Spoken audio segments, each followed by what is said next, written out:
The heat-stricken trenches of Gallipoli were the site where many Anzac men unleashed their inner bravery and courage to defy all odds and pull off something truly miraculous. In this video, we're going to be covering some of these heroic actions undertaken by the brave Anzac men of Gallipoli. The Wellington-born man who would become one of the most decorated Anzac soldiers, Alfred John Shout, was unassuming upon first glance. Standing at 5'11" and weighing 76 kilograms according to his medical assessment, he seemed to be an average, albeit taller than average man. To the passing pedestrian, there was no indication that this man held a fierce streak of courage and bravery deep inside him. However, this courage wouldn't go unnoticed for long, as it inevitably reared its head during his first days at Gallipoli and cemented itself at the Battle of Lone Pine 4 months later. On the 6th of August 1915, the 1st Australian Brigade launched an assault on the highly defended Ottoman position at Lone Pine. The attack was initially led by the 2nd, 3rd, and 4th Battalions, with Shout and the rest of the 1st Battalion men being held in reserve. The attack was very successful at first, with the Australians breaching the Turkish trenches and seizing their objectives in no less than half an hour. This success didn't come freely though, and the Australians suffered immense casualties during the initial attack. Due to these high casualties, 1st Battalion and Alfred Shout were ordered forward in preparation for the expected Turkish counterattack. Over the next 3 days, fierce fighting ensued, with extensive bombing duels being all but too common. At 9 AM on the 9th of August, the day after Shout's 33rd birthday, him and his battalion relieved the 3rd Battalion on the Lone Pine front at a position known as Sassy's Sap. Soon after this relief came, the Turks renewed their attack on the area and recaptured a stretch of the Sap. Unswayed and determined to root out these men, Shout and a few of his soldiers charged down one trench, throwing bombs on the way. Shout managed to kill 8 Turks and clear out the others to retake the trench. Shortly after this, Captain Cecil Sass, who was Shout's former company commander, pulled off a similar feat at another part of the trench and managed to clear it of resistance as well. Sass was, as historian Charles Bean describes, elated by the outstanding achievement that morning and subsequently approached Shout with a proposal to repeat the same actions upon other parts of the trench still occupied by the Turks, to which Shout agreed. The duo then assembled a party of 8 men to carry sandbags and extra bombs in preparation for their attack. With all their preparations intact, the 2 men then surveyed the Turks' position to find that the previously erected barricade had been shoved down. Upon seeing this, the 2 men quickly took advantage and charged the Turkish position side by side. While Sass fired his revolver and Shout lobbed bombs towards the Turkish trench line, their fellow soldiers advanced in short stages along the trench and built a barricade each time they halted. Shout fought with splendid gaiety throughout the assault and was laughing and joking, as well as cheering on his men the entire time. As the Australians progressed further into the trench, the dynamic duo spotted a suitable location to raise their final barricade. Readying himself for this final push, Shout simultaneously lit 3 bombs. He successfully threw 2, but fatally the 3rd burst just as it was leaving his hand. This expectedly grievously wounded Shout.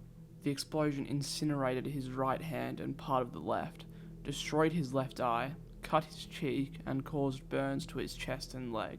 Despite the severity of his wounds, Shout remained conscious and still cheerful while being dragged out of the firing line. He reportedly drank tea and sent a message to his wife back home, all the while suffering from these horrific injuries. Shortly after being dragged off the front lines, Shout was evacuated to the hospital ship Euralia, where he would sadly die 2 days later from his wounds. Shout was posthumously awarded the Victoria Cross, the highest award that could be given to any British or colonial soldier at that time for his heroic actions.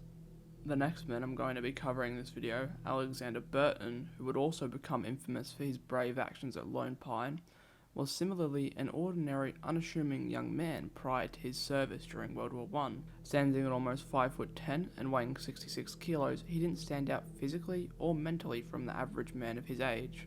He was born in Kyneton, Victoria on the 20th of January 1893 and worked as an ironmonger prior to enlisting at the young age of 21 in August 1914.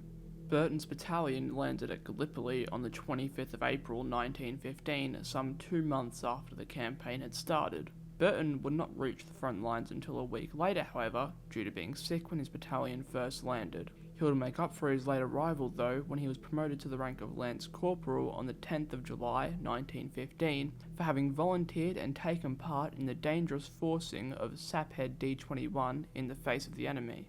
The day he would earn his infamy though was the 9th of August 1915, coincidentally the same day John Shout was mortally wounded. He was also similarly to John Shout fighting at Lone Pine when he was one of a party of men that manned a barricade in a newly captured trench. The Turks subsequently counterattacked in an effort to retake their recently lost positions. In the following skirmish, Burton was killed, and he, as well as two other members of the party, Frederick Tubb and William Dunstan, were awarded Victoria Crosses, with the latter two surviving to tell the tale.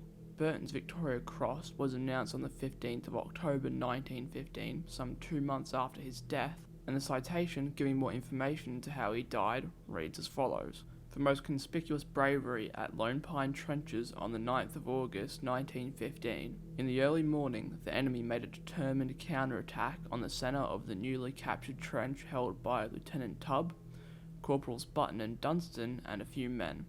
They, referring to the Turks, advanced up a sap and blew in a sandbag barricade, leaving only 1 foot of it standing. But Lieutenant Tubb, with the 2 corporals, repulsed the enemy and rebuilt the barricade. Supported by strong bombing parties, the enemy twice again succeeded in blowing up the barricade, but on each occasion they were repulsed and the barricade rebuilt, although Lieutenant Tubb was wounded in the head and arm, and Corporal Burton was killed by a bomb while most gallantly building up the parapet under a hail of bombs. Alexander Stewart Burton has no known grave and is commemorated on the Lone Pine Memorial. His Victoria Cross remained with his family for many years, but in 1967 it was donated to the Australian War Memorial in Canberra, where it is still on display to this day. The last man I'm going to be featuring on this list, if you can even call him a man, quite possibly tops the incredible actions of his elders. John Patrick Hamilton was born in Orange, New South Wales, in the year 1896. He also was an unassuming man and came from an ordinary household and worked an ordinary job working as a butcher alongside his father in civilian life. He would soon distinguish himself from the average man, however, when he enlisted in the army in 1914 at the young age of 18. He would further distinguish himself from the rest of the crowd when he, just like his elders, was awarded a Victoria Cross at the Battle of Lone Pine in 1915. Coincidentally, the actions that earned him his Victoria Cross took place on the exact same day as the others on this list, the 9th of August 1915. On that day, during a heavy bomb attack by the enemy on a newly captured position, Hamilton, who was only 19 years old at the time, with utter disregard for his personal safety, exposed himself under heavy fire on the Parados in order to secure a better fire position against the enemy bomb throwers. His coolness and daring example had an immediate effect on the enemy and the men around him, which would lead to the enemy ultimately being driven off with heavy losses. Fortunately, unlike his predecessors, John Patrick Hamilton survived this incredible action and would go on to fight during the Second World War later in life, before ultimately dying on the 27th of February 1961 at the age of 65. That's going to be it for this video. I know that last one was a bit shorter, but I realized couldn't find much information about it. Also, there are many more incredible Anzac war stories just like these, so if you'd like me to dive into more of them, make sure to let me know in the comments. I hope you all enjoyed this one as much as I enjoyed researching it. Also, if you had any other ideas for future videos I could do, or any constructive criticism, please leave it in the comments. But with all that being said, hope you guys have a great day, night, wherever you are, and I hope to see you lovely people in the next one.